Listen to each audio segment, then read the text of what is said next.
திருமதி சௌமியா அன்புமணி அவர்கள். மாண்புமிகு பேரவை தலைவர் அவர்களே, மாண்புமிகு முதலமைச்சர் அவர்களே, மாண்புமிகு அமைச்சர் பெருமக்களே, மாண்புமிகு எதிர்க்கட்சி தலைவர் அவர்களே, மாண்புமிகு சட்டமன்ற குழு தலைவர் அவர்களே, மாண்புமிகு சட்டமன்ற உறுப்பினர்களே, உங்கள் அனைவருக்கும் வணக்கம். தமிழ்நாடு சட்டப்பேரவையில் மேதகு ஆளுநர் அவர்கள் ஆற்றிய உரைக்கு நன்றி தெரிவிக்கும் தீர்மானத்தின் மீதான விவாதத்தில் பங்கேற்று பேச வாய்ப்பு அளித்தமைக்கு எனது நன்றியை தெரிவித்துக் கொள்கின்றேன். மாண்புமிகு முதலமைச்சர் அவர்களுக்கு மனமார்ந்த பிறந்த நாள் வாழ்த்துக்களை கூறி எல்லா வளமும் பெற்று பல்லாண்டு வாழ பாட்டாளி மக்கள் கட்சி சார்பில் வரவேற்று வாழ்த்துக்களை தெரிவித்து மகிழ்கின்றோம். என்னை இந்த சட்டமன்றத்தில் பேச வாய்ப்பளித்து என்னை இந்த நிலைக்கு உயர்த்திய பாட்டாளி மக்கள் கட்சியின் நிறுவனர் மருத்துவர் ஐயாவிற்கும், பாட்டாளி மக்கள் கட்சியின் தலைவர் மருத்துவர் அன்புமணி ராமதாஸ் அவர்களுக்கும் இந்த நேரத்தில் சிரம் தாழ்ந்த நன்றிகளை தெரிவித்துக் கொள்கின்றேன். என்றுமே அயராது பாடுபட்டு களப்பணி ஆற்றிக் கொண்டிருக்கும் பாட்டாளி மக்கள் கட்சியின் அடிப்படை தொண்டர்களுக்கும் அனைத்து நிலை நிர்வாகிகளுக்கும் என் நெஞ்சார்ந்த நன்றிகள். என்னுடைய தேர்தல் வெற்றிக்கு உறுதுணையாக நின்ற அனைத்து கூட்டணி கட்சி தலைவர்களுக்கும் எனது மனமார்ந்த நன்றிகளை இந்த நேரத்தில் உரித்தாக்குகிறேன். என்மேல் அன்பும் பாசமும் நம்பிக்கையும் வைத்து எனக்கு வாக்களித்த எனது தர்மபுரி சட்டமன்ற தொகுதி வாக்காளர் பெருமக்களுக்கும் அனைத்து சகோதர சகோதரிகளுக்கும் என் மனமார்ந்த நன்றிகள். மாண்புமிகு பேரவைத் தலைவர் அவர்களே, ஒரு அறையை எதை கொண்டு வேண்டுமானாலும் நிரப்பலாம். ஒரு அறையில ஒரு பருத்தி மூட்டையை கொண்டு அடுக்கினாலும் அது நிரம்பிவிடும். இல்ல அதே அறையில வைக்கோல் போரை வைத்தாலும் அது நிரம்பிவிடும். ஆனால் அந்த ஒரு அறையில ஒரு மெழுகுவத்தி ஏத்தி வச்சா, ஒரு விளக்கு ஏத்தி வச்சா அந்த விளக்குடைய ஒளி அந்த அறையே நிரப்பிவிடும். அப்படிப்பட்ட ஒரு நிகழ்ச்சியை தான் நான் மாண்புமிகு ஆளுநர் அவர்கள் உரையில நான் பார்த்தேன். ஏனென்றால் அந்த உரையில் ஒரே ஒரு வாக்கியம், சமூக நீதி கணக்கெடுப்பு நடத்தப்படும் என்ற அந்த ஒரு வாக்கியம் இந்த சட்டப்பேரவை மட்டும் ஒளிபர செய்யவில்லை, தமிழ்நாடு மக்களின் அனைத்து இல்லங்களிலும் அது பிரகாசத்தையும் வெளிச்சத்தையும் ஒளியையும் கொண்டு நிரப்பியது. ஏன்னா 100 ஆண்டுகளுக்கு பிறகு சமூக நீதி கணக்கெடுப்பு நடத்தப்படும் என்ற அந்த வாக்கியம் மிகப்பெரிய ஒரு வரலாற்று சிறப்பு மிக்க ஒரு வாக்கியம். அதற்காக மாண்புமிகு முதலமைச்சர் அவர்களுக்கும் மாண்புமிகு நம்முடைய தமிழக அரசுக்கும் எங்களுடைய பாட்டாளி மக்கள் கட்சி சார்பாக நன்றிகளையும் வரவேற்பையும் தெரிவித்துக் கொள்கிறோம். ரொம்ப அன்பாக மகிழ்ச்சியாக தெரிவித்துக் கொள்கின்றோம். ஏனென்றால் பாட்டாளி மக்கள் கட்சியின் கொள்கைகளே அதை ஒருங்கிணைக்கிற ஒரு மையப்புள்ளி அப்படின்னா அது சமூக நீதி தான். அந்த சமூக நீதியை நிலைநாட்ட இந்த சமூக நீதி கணக்கெடுப்பு நடத்தப்படுவதால் கண்டிப்பாக எல்லா இல்லங்களுக்கும் தமிழ்நாட்டின் மக்களுடைய அனைத்து நலத்திட்டங்களும் போய் சேரும் என்பதில் எந்த ஐயமும் இல்லை. அதற்காக எங்களுடைய மகிழ்ச்சியை தெரிவித்துக் கொள்கின்றோம். மாண்புமிகு மேதக ஆளுநர் அவர்களின் உரையில வேளாண் பெருமக்கள் அப்படின்ற வார்த்தையை சொல்லியிருந்தாங்க. வேளாண் பெருமக்கள் என்ற வார்த்தை எவ்வளவு அழகான வார்த்தை. ஆனால் பாட்டாளி மக்கள் கட்சியில நாங்க வேளாண் பெருமக்களை கடவுளா தான் நாங்க பார்ப்போம். அவர்கள் நமக்கு உணவளிக்கும் கடவுள்களாக தான் நாங்க அவங்கள பார்க்கிறோம். அதுல பாத்தீங்கன்னா சிறு குறு விவசாயிகளுக்கான கடன், விவசாய கூட்டுறவு கடனை தள்ளுபடி கொஞ்சம் செய்வதாக அறிவித்திருக்கிறார்கள். நீங்க வேளாண் குடிமக்களுடைய உழைப்பை நாம பார்க்க வேண்டும். வெயில்ல யாருமே வெளியில போக மாட்டாங்க. ஆனா வேளாண் குடிமக்கள் மட்டும்தான் வெயிலே வேலை செய்வாங்க. கடின உழைப்ப அந்த வெயில்ல தான் அவங்க கொடுப்பாங்க. அதே சமயம் மழை வெள்ள காலங்கள்லயும் அவங்க வேலை செஞ்சுட்டு இருப்பாங்க. மழை வெள்ளத்துல கொஞ்சம் அதிகமா தண்ணி தேங்கிட்டா கூட அந்த நிலத்துல இருக்கிற அந்த பயிர் எல்லாம் அப்படியே முழுகிடும். இப்பெல்லாம் போய் பயிர் முழுகிட்டா யாரும் போய் நேரடியா ஆய்வெல்லாம் செய்யறது இல்ல. ட்ரோன் அனுப்பி அந்த பயிர்ல அந்த தண்ணி நிலத்துல தேங்கி இருக்கான்னு கண்டுபிடிக்கிறாங்க. 2 நாள் கழிச்சு நீங்க ட்ரோன் அனுப்புனீங்கன்னா தண்ணியே இருக்காது, தண்ணி வடிஞ்சிரும். அப்ப அந்த ட்ரோன் என்ன சொல்லும்னா தண்ணி இல்ல, அங்க எந்த பாதிப்பும் இல்ல அப்படின்ற தகவலை கொடுக்கும். இப்படி எவ்வளவு பிரச்சனைகள். அதே அறுவடை செய்து விட்டார்கள் என்றால் பாத்தீங்கன்னா அந்த டைரக்ட் ப்ரொக்யூர்மெண்ட் சென்டர், அதாவது டிபிஆர்னு சொல்லுவாங்க, அந்த கொள்முதல் நிலையங்கள், நேரடி கொள்முதல் நிலையங்களுக்கு மூட்டை மூட்டையா அரிசி எடுத்துட்டு போவாங்க. ஆனா ஒரு கொள்முதல் நிலையங்கள்லயும் ஒரு நாளைக்கு இவ்வளவுதான் அரிசி எடுத்துக்க முடியும், இவ்வளவுதான் மூட்டை எடுத்துக்கொள்ள முடியும் என்ற அளவுகோல் இருக்கும். ஆனால் அந்த அளவுகோலுக்கு மேல ஆயிடுச்சுன்னா அந்த மூட்டையை வச்சுட்டு வெயிலையும் மழையிலையும் அங்கேயே இருக்கணும். அது என்னவானாலும் சரி, மூட்டையை அவங்க நிலத்துல இருந்து எடுத்துட்டு போயிட்டாங்கன்னா தனியார் அந்த கொள்முதல் நிலையங்கள் வாசல்லே படுத்து கிடப்பாங்க. மழை பெஞ்சிச்சுன்னா அந்த மூட்டையெல்லாம் உள்ளே முளைச்சிடும், கெட்டு போயிடும். இப்படி எத்தனையோ சிரமங்களை மீறி தான் அவங்க நம்மளுடைய உணவு மேசைக்கு சாப்பாடை கொண்டு வராங்க.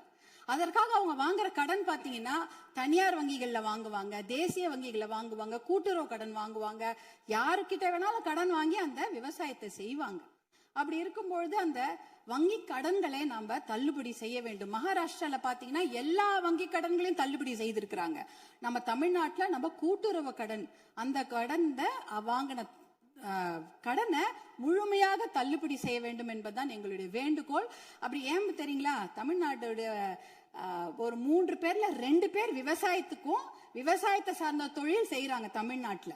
அப்படி இருக்கும் பொழுது வருஷத்துக்கு நீங்க 10,000 கோடி கடன் வாங்கினவங்க கூட சந்தோஷமா வெளிநாட்டுல வாழ்ந்துடுறாங்க கடனை கட்டாம. ஆனா 10,000 ரூபாய் கடன் வாங்கிட்டு அந்த கடனை யாரா வீட்டு வாசல்ல வந்து கேட்டாங்கன்னா அவமானம் தாங்காம தற்கொலை பண்ணிக்கிறாங்க. 2021, 22, 23 கிட்டத்தட்ட 1968 விவசாயிகள் தமிழ்நாட்டுல தற்கொலை பண்ணி இருக்கிறாங்க. அப்படின்னா ஒரு நாளைக்கு 2 பேர், ஒரு நாளைக்கு 2 விவசாயிங்க தற்கொலை பண்ணிருக்கிறாங்கன்றத இந்த புள்ளி விவரம் சொல்லுது. அவங்களெல்லாம் நம்ம காப்பாத்தி ஆகணும். இப்ப சூப்பர் எல்னினோ வரப்போகுது. அந்த சூப்பர் எல்னினோனா கடுமையான வறட்சி, அதுக்கு நம்ம தயாரா இருக்கணும். இன்னும் எவ்வளவு கடன் வாங்குவாங்களோ அவங்க தெரியாது. நம்ம விவசாயிங்க எங்க இருக்காங்க தெரியுங்களா, 100 அடி ஆழத்து பள்ளத்துல இருக்கிறாங்க. 100 அடி ஆழ பள்ளம் கடன் சுமையில. ஆனா நீங்க நம்மளுடைய தமிழக அரசாங்கம் இன்னைக்கு அவங்க 50 அடி ஆழ கயிறு தான் கொடுத்திருக்கீங்க. எப்படி வெளியில வருவாங்க? 50 அடி கயிறை அவன் 100 அடி ஆழம் பள்ளத்து இருக்கிறாங்க. அந்த விவசாயிங்க எப்படி வெளில வருவாங்க? முழுமையாக கடனை தள்ளுபடி செய்தா தானே அவங்க அந்த கடன் பிரச்சனை வெளியில வந்து அவங்க அடுத்த வேலையை பார்க்க முடியும். அதனால நீங்க உங்களுடைய அதிகாரிகள், மாண்புமிகு பேரவைத் தலைவர்கள், உங்கள் வாயிலாக முதலமைச்சரை நாங்க கேட்டுக்கொள்வதுதான். உங்களுடைய அதிகாரிகள் சொல்லுவாங்க, ஐயோ நிதி சுமை, கடன் சுமை, கூடுதல் செலவினம் அப்படிலாம் சொல்லுவாங்க. ஆனா அதையெல்லாம் ஒரு புறம் ஒதுக்கி வைத்து விட்டு அவர்களுக்கு முழு கடன் தள்ளுபடி செய்யணும். ஏற்கனவே 2000 கோடியா 6000 கோடியா உயர்த்திட்டீங்க. இன்னும் ஒரு 18,000 கோடியா அந்த கடன் தள்ளுபடி, கூட்டுறவு கடன்களை மட்டும் தள்ளுபடி செய்யுங்க. ஏன்னா ஏற்கனவே அவங்க 1 வருஷத்துக்கு தான் தள்ளுபடி செய்திருக்கிறீங்க. அதற்கு முன்னால ஒரு 2 வருஷம் கடன் அவங்க வாங்கி வச்சிருக்கிறாங்க. அந்த கடனையும் முழுமையாக தள்ளுபடி செய்தீர்கள் என்றால் அவங்க கண்டிப்பாக எத்தனையோ கடுமையாக உழைக்க தயாராக இருக்கிறார்கள். அவங்களுக்கு அந்த ஒரு ரெஸ்பெக்டை நம்ம கொடுக்கணும், அவங்களுக்கு அந்த நிவாரணத்தை நாம் தர வேண்டும் என்று உங்களை எல்லாம் நாங்க அன்போடு கேட்டுக்கொள்கின்றேன். அடுத்ததாக பாத்தீங்கன்னா, தமிழ்நாட்டில் 2026ஆம் ஆண்டில் ஆட்சி மாற்றம் ஏற்படுவதற்கு காரணமாக இருந்தது பெண்கள் மற்றும் குழந்தைகளுக்கு எதிரான குற்றங்கள் கட்டுப்படுத்தப்படாமல் அதிகரித்ததுதான். ஆனால் ஆட்சி மாற்றம் ஏற்பட்ட பிறகும் அதே நிலை தொடர அனுமதிக்க கூடாது. பொறுத்தது போதும், நம்ம இனிமேல் பொங்கித்தான் எழ வேண்டும். ஏனென்றால் ஒரு பழமொழி சொல்வாங்க, அரசன் அன்று கொள்வான், தெய்வம் நின்று கொள்ளும் அப்படின்னு சொல்லுவாங்க. இன்னைக்கு நம்ம குழந்தைங்க மேல கைய வச்சவங்கள நம்ம சும்மா விடக்கூடாது. நம் பெண்கள் மேல் கை வைத்தவர்கள் சும்மா விடவே கூடாது. இதுக்கு மேல நம்ம பொறுமையா இருக்கிறதுல அர்த்தமே கிடையாது. துபாய், அரபு நாடுகள், இல்ல சிங்கப்பூர் போன்ற நாடுகள்லாம் இப்படிப்பட்ட கொடுமையான குற்றங்களை செய்தவர்களுக்கு உடனடியாக சட்டப்படி மரண தண்டனை கொடுக்கிறார்கள். அந்த மரண பயத்தையும் உயிர் பயத்தையும் அந்த தப்பு செய்தவங்களுக்கு நம்ம கொடுக்கணும். அப்படி இருந்தாதான் இந்த பெண்கள் குழந்தைகளை காப்பாற்ற முடியும். வேற வழியே கிடையாது. ஏன்னா அவங்க நினைச்சிட்டு இருக்கிறாங்க, இன்னும் ஒரு 5 வருஷம் பொறுமையா கேஸ் ஆடிக்கிட்டே போலாம், பொறுமையா வெளில வந்துடலாம், இந்த கோர்ட் இல்லைன்னா அந்த கோர்ட், அந்த கோர்ட் இல்லைன்னா அதுக்கு மேல கோர்ட்னு போய் அவர்கள் வெளியில வந்து விடுவார்கள் என்ற தைரியத்துலதான் இவ்வளவு பெரிய தவறுகளை செய்கிறார்கள். அவர்களுக்கு அந்த உயிர் பயத்தை, குழந்தைகள் மேல் கை வைத்தவர்களுக்கும் பெண்கள் மேல் கை வைத்தவர்களும் அந்த உயிர் பயத்தை கொடுத்தாதான் இனிமேல் அந்த தவறை செய்ய மாட்டாங்க.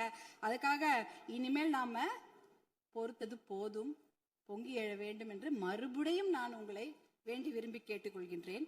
அப்புறம் தருமபுரி மாவட்டத்திற்கு என்னுடைய கோரிக்கைகள், தருமபுரி காவிரி உபரிநீர் திட்டத்தை உடனடியாக அறிவிக்க வேண்டும். தருமபுரி மாவட்டம் மிகவும் பின்தங்கிய மாவட்டம், ரொம்ப வறட்சியான மாவட்டம். அங்க நாங்க நிலையங்களோ கட்டிடங்கள் எல்லாம் கேட்கல, குடிக்கிறதுக்கு தண்ணி கேட்கிறோம். ஒரு ஆளுக்கு ஒரு குடம் தண்ணி கூட கிடையாது. ஒரு ஆளுக்கு ஒரு குடம் தண்ணி கூட கிடையாது. தருமபுரி மாவட்டத்துல 2 பெரிய ஆறு ஓடுது. காவிரி ஆறு ஓடுகிறது, தென்பெண்ணை ஆறு ஓடுகிறது. ஆனா அதுல இருந்து தண்ணி அவங்களால குடிக்க முடியாது. ஏன்னா அந்த தண்ணி அவங்க வீட்டுக்கு வராது, பார்க்க தான் முடியும். நேரம் பாப்பா அங்க ஆறு எதிர்க்க ஓடும், தண்ணி வீட்டுக்கு வராது. இப்படிதான் அதனோட நிலைமை. அந்த தர்மபுரி காவிரி உபரிநீர் திட்டத்தை செயல்படுத்தினாங்கன்னா கண்டிப்பாக தண்ணி வந்து அவங்களோட ஏரி குளங்களை நிரம்பிவிடும், எத்தனையோ குடும்பங்கள் பிழைத்து விடும். அது ஒரு அந்த திட்டத்துக்கு நீங்க புளோரோசிஸ் கூட, புளோரைடு கூட தர்மபுரி மாவட்டத்துல இருக்கு. எல்லாருடைய பல்லும் கருப்பு கருப்பா இருக்கும், மஞ்சள் கலரா இருக்கும் தர்மபுரி மாவட்டத்துல மக்கள். அது பாத்தீங்கன்னா அந்த புளோரோசிஸ்ன்ற ஒரு தன்மை, அதெல்லாம் குறைக்கணும்னா நல்ல தண்ணியை கொடுங்க.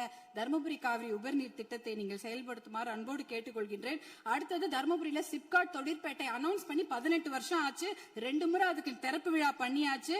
ஆனா கூடுதல் நிதி ஒதுக்கீடு செய்ய வேண்டும். அந்த இடத்துல 2 நிமிஷம் கூடுதல் நிதி ஒதுக்கீடு செய்து தர்மபுரி மாவட்டத்திற்கு வந்து அந்த சிப்காட்டை உயிர் கொடுக்கணும். ஏன்னா தர்மபுரி மாவட்டத்துல 3 லட்சம் இளைஞர்கள், 3 லட்சம் குடும்ப தலைவர்கள் புலம்பெயர்ந்து மற்ற ஊருக்கு போய் பழைச்சிட்டு இருக்கிறாங்க. அவங்க குடும்பத்தோட சேர்ந்து வாழறதுக்கு நீங்க வழிவகை செய்யணும். கூடுதல் நிதி ஒதுக்கீடு செய்து அந்த சிப்காட்டுக்கு உயிர் கொடுக்க வேண்டும் என்று கேட்டுக்கொள்கின்றேன். அடுத்தது பாத்தீங்கன்னா தர்மபுரி மொரப்பூர் ரயில்வே திட்டம். சென்னையில இருந்து எல்லாரும் அவங்க ஊர் தலைநகருக்கும் மாவட்ட தலைநகருக்கு ட்ரெயின்ல போலாம். ஆனா எங்க ஊருக்கு மட்டும் போகவே முடியாது ட்ரெயின்ல.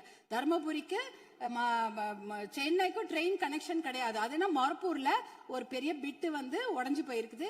அதுக்காக பாட்டாளி மக்கள் கட்சி நாடாளுமன்ற உறுப்பினர்கள் 2004 இருந்து போராட்டம் பண்ணி 2019 அந்த திட்டத்துக்கு அனுமதி வாங்கி ஃபண்டும் வாங்கி கொடுத்துட்டாங்க. ஆனா நிலத்தை வாங்கி கொடுப்பதில் கொஞ்சம் நிறைய சிக்கல்கள் இருக்கு. 50% நிலம் மட்டும்தான் அதுக்கு ஒதுக்கீடு செய்திருக்கிறாங்க.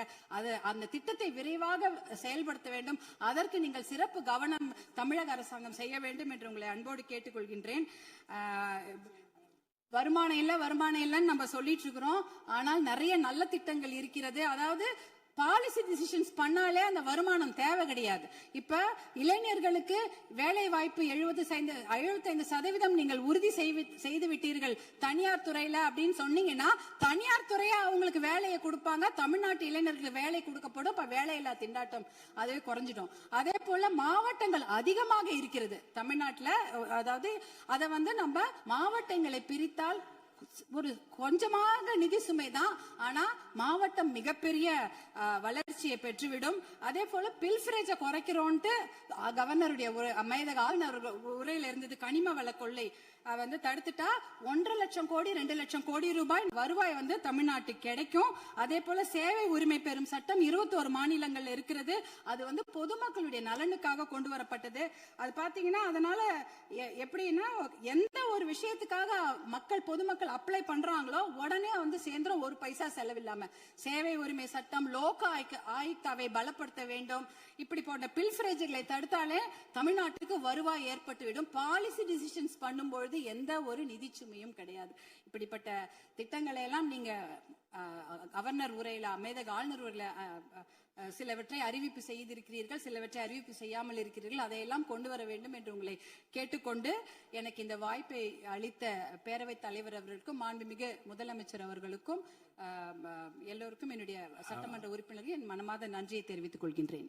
அவை முன்னவர்.